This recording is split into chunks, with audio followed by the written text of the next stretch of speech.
Pedro Pascal's cancellation begins. Everything from J.K. Rowling to what's going on with the general public, or at least how he views it.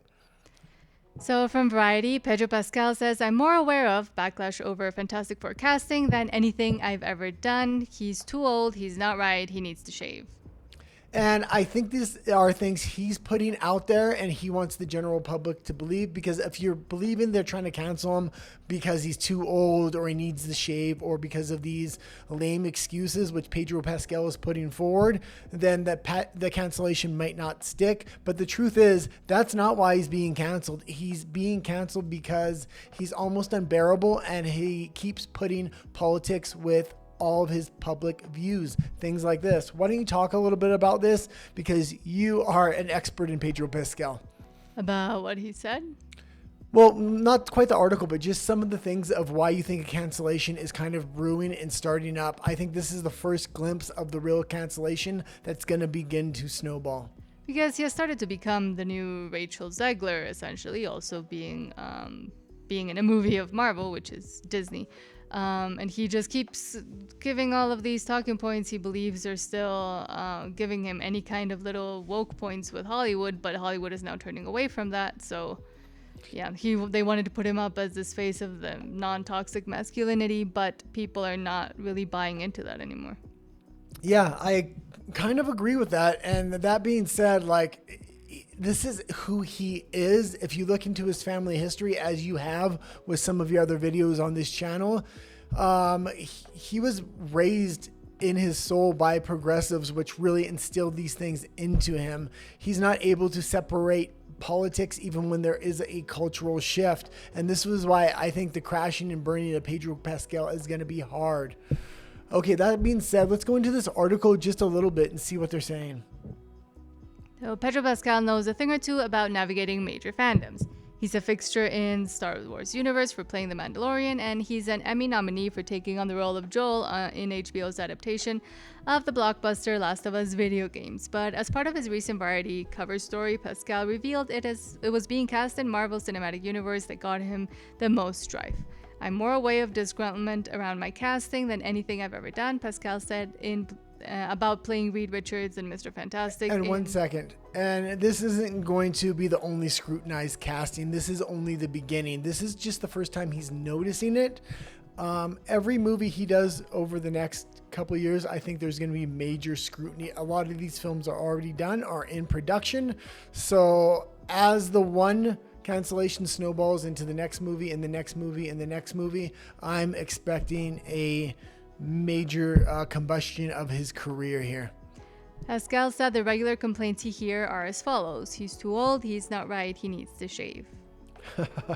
And where is he getting these ideas that because he doesn't shave or he's too old, they're trying to cancel him? Most of the male action stars today are twice his age or a lot older. Hollywood is having trouble making new stars, so they're just recycling the old ones. Pedro Pascal is actually young for these stars, and it's somebody they've tried to manufacture and put in the public eye as the new form of masculinity and Hollywood's new star, but people just aren't buying into it. He has had the prime roles which you would want to catapult a career off of, and it's just not working. The masses are starting to reject this guy. So Vanessa Kirby told Vanity Fair that Pascal's immense vulnerability is what bonded them on set, adding, he doesn't have much armor, so he shows himself to you straight away, and you trust that person because he's revealing himself to you in this very brave way. That's just a bunch of malarkey. That's all I gotta say about that. He looks creepy on stage when he's touching women and stuff like this. And if this was coming from anybody else, he would have been canceled. But he's Hollywood's golden boy, so nobody wants to kind of upset him, and they want to try to attach themselves with his career. Attaching yourself with Pedro Pascal may mean your own cancellation at this point. Mm-hmm. Okay, let's go into the second half of the story, which is kind of J.K. Rowling. He's putting himself or pitting himself against J.K. Rowling. And with this cultural shift, maybe he doesn't know, J.K. Rowling is uncancelable at this point. She has done her own thing, standing on her own 2 feet. And although I may not agree with some of her feminist views, I do agree with a lot of her fundamental moral values and moral stances. So I don't think this is a winning fight Pedro Pascal should be taking on.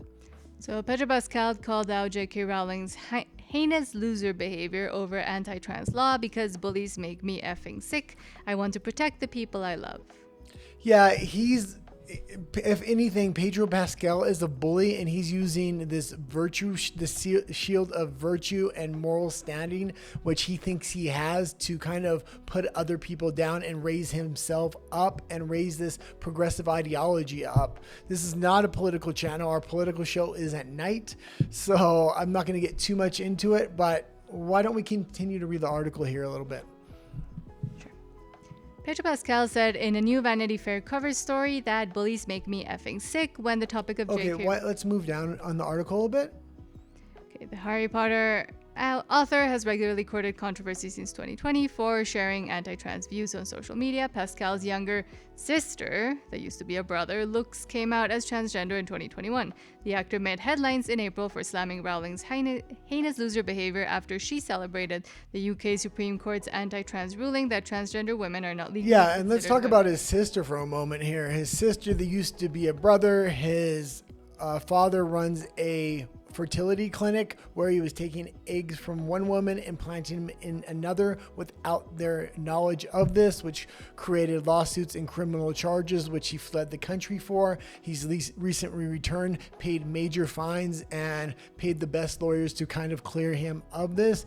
His name isn't cleared, and Pedro Pascal, there's a campaign online kind of to call Pedro Pascal daddy. The reason they're kind of doing that, or my theory, or Nat's theory, is that they're calling him daddy online. So when people actually Google Pedro Pascal daddy, or dad, that his dad's past history doesn't come up and tarnish Pedro Pascal's name. Pedro Pascal actually changed his last name because of his family history. He says it's not because of his family history, but it's very apparent when you start digging into this guy. He changed his last name to kind of separate himself from the demons of his family's past.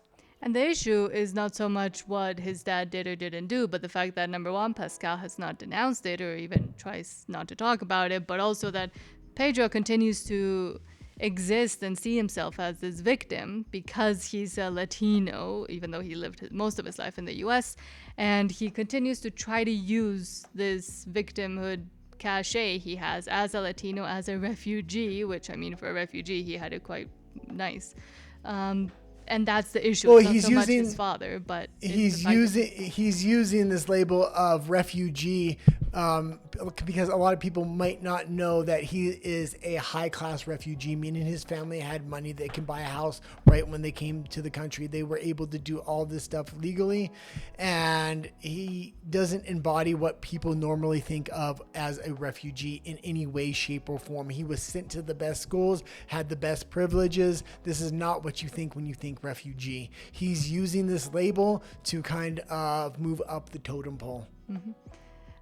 And if you want to Google it, or you can watch the video I did about Pedro and his father and why he changed his last name. But Pedro's father is Jose P. Balmaceda, and Pedro's actual name is Pedro Balmaceda Pascal, not Pedro Pascal.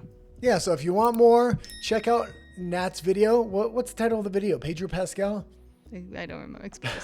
Something like that. Well, check out the video. It is on this channel. We only have a couple edited videos right now on this channel. Most of our content is on our other channel, Nat and The Guy in Español. That's our primary channel. Again, we're trying to get to 1,000 subscribers here. So if you haven't liked and subscribed, please do so.